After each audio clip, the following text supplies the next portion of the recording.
Hello guys, good morning, જય શ્રી કૃષ્ણ અને જય યોગેશ્વર. તો જો હું આવી ગઈ છું તમારા માટે એક નવો જ બ્લોગ લઈને, અને આ જગ્યા તમારા માટે કંઈક નવી જ લાગતી હશે. આ આપણું ઘર નથી, આપણા પાડોશીનું છે. તો હમણાં પછી તમને હું મળું છું. આજે બધા જ મળીને એન્જોય કરવાના છે. જમવાનું પણ અહીંયા છે નીચે સોસાયટી તરફથી. તો ચલો પછી તમને મળું છું. ભરતંગર લેડીઝ પાર્ટી આ બિલાડી ના ના કદાચ નહીં જવાનું.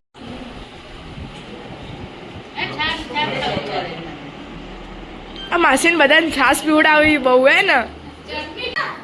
જો ગાઈઝ, આ બે ખાસ ફ્રેન્ડ છે અને એકબીજાને કઈ નહીં ને મરચા ખવડાવે છે. બોલો કેટલો પ્રેમ છે આ બંનેને.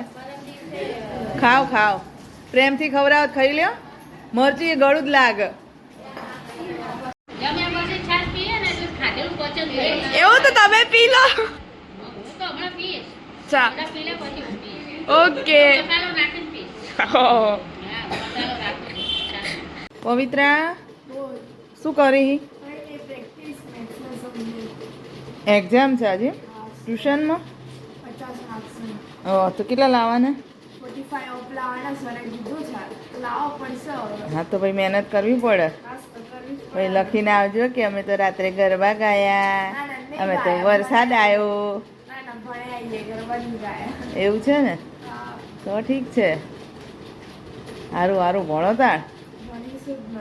હા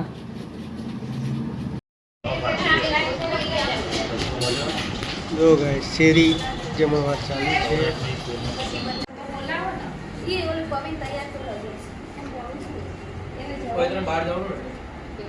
ગરબા ગાવા જાય.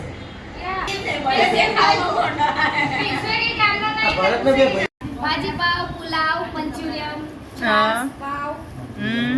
પછી આજે તો આ માસીની બર્થડે પણ છે. માસી happy birthday. Thank you. Hello guys, જો આજે આદિત્ય અને એના દાદીની બર્થડે છે. તો જો કેક કટિંગ થાય છે. હાય આદિ.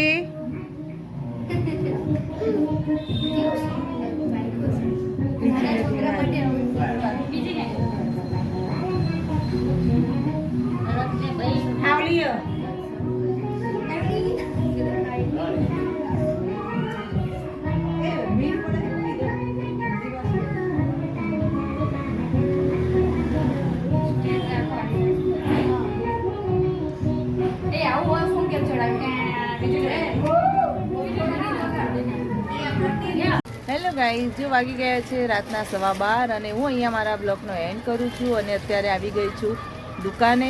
આપણે શેરી ગરબા હજુ ચાલુ છે પણ દુકાને વસ્તી કરવાની છે, એટલા માટે હું દુકાને આવી ગઈ છું. વસ્તી કરીને પછી આપણે ગરબામાં જોડાઈશું.